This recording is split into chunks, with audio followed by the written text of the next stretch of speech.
पिछले कुछ ही हफ्तों पहले एक बहुत बड़ा संभल में मस्जिद को लेकर इशू हुआ है।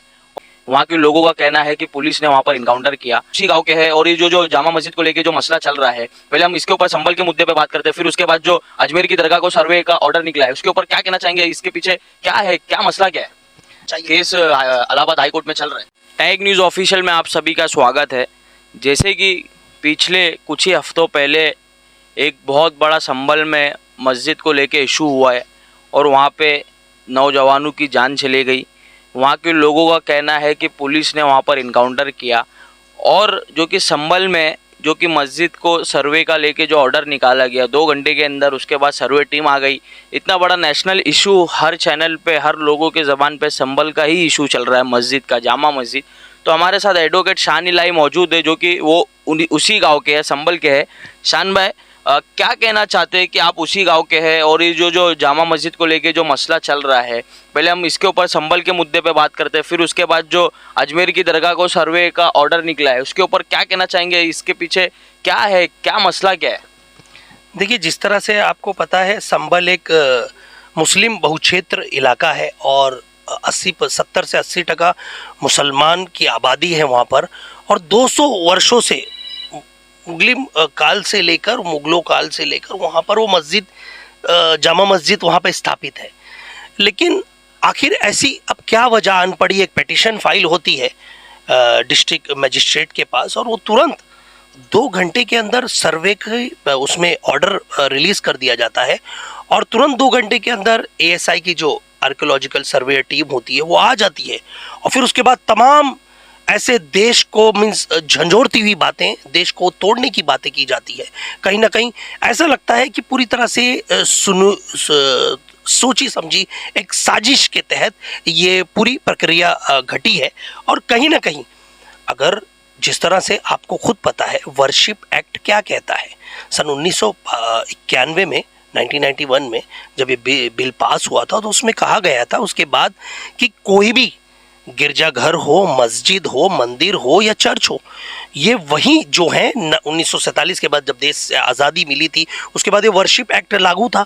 उसके बाद कोई भी चीज़ें इसमें हम हाथ नहीं लगा सकते हैं। ऐसा क्यों किया जा रहा है? फिर ये समझना होगा देश को, देश के लोगों को समझना होगा आखिर कौन है इसके पीछे, आखिर क्यों मंदिर में बार बार मस्जिदों में मंदिर ढूंढा जा रहा है, आखिर क्या वजह है, आखिर कौन ये साजिश को रच रहा है और देश के माहौल को बिगाड़ने की कोशिश कर रहा है। आप देख लीजिए, संभल हमेशा मोहब्बत का एक पैगाम देता है, एक वो क्षेत्र है और कभी भी वहाँ दंगों को नहीं अपनाया गया है। लेकिन संभल से ही आपने देखा होगा बहुत सारे बच्चे पढ़े लिखे आईपीएस बच्चे हैं और आईएएस बच्चे हैं, तमाम जजेस हैं वहाँ पर।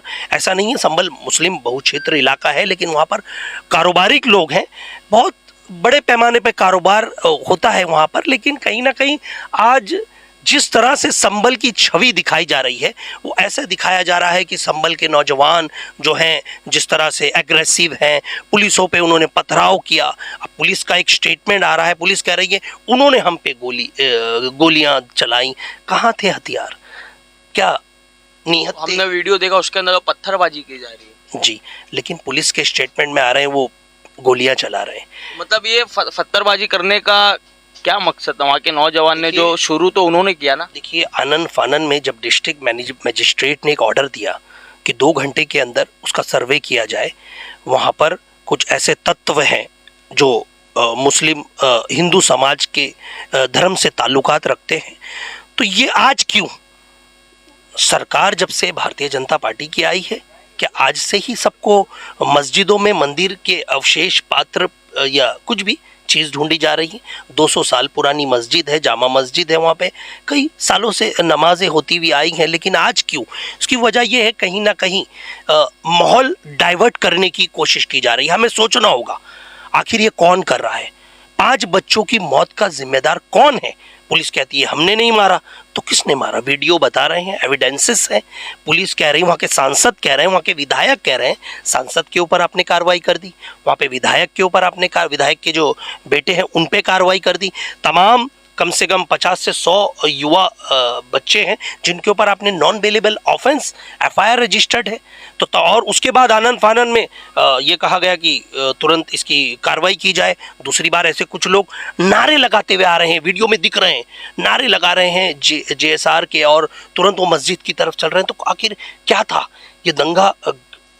सुनियोजित था कि बनाई हुई एक साजिश थी? आखिर क्या थी? ये क्वेश्चन मार्क है बहुत बड़ा संभल के लिए। लेकिन आखिर संभल ही क्यों, मेरा ये कहना है। और आज जो नौजवानों की जानें गई हैं, पुलिस कहती है हमारी गोलियों से नहीं गई, तो किसकी गोलियों से गई? इसका भी इन्वेस्टिगेशन होना चाहिए। कौन है इसके पीछे, इसका भी इन्वेस्टिगेशन होना चाहिए। केस इलाहाबाद हाई कोर्ट में चल रहा है।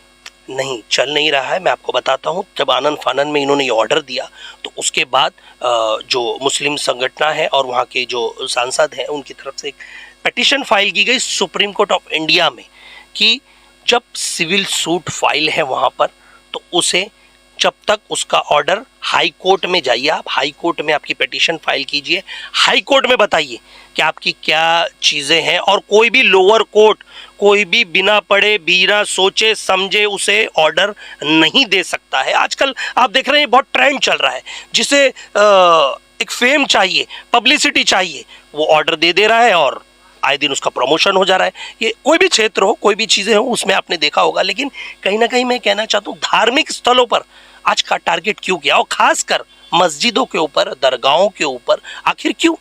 और कब तक ये चलता रहेगा इस देश में? कब तक इसकी कितने लोग, मासूमों की और जाने जाएंगी? कौन है इसके पीछे, ये पता लगाना बहुत जरूरी है।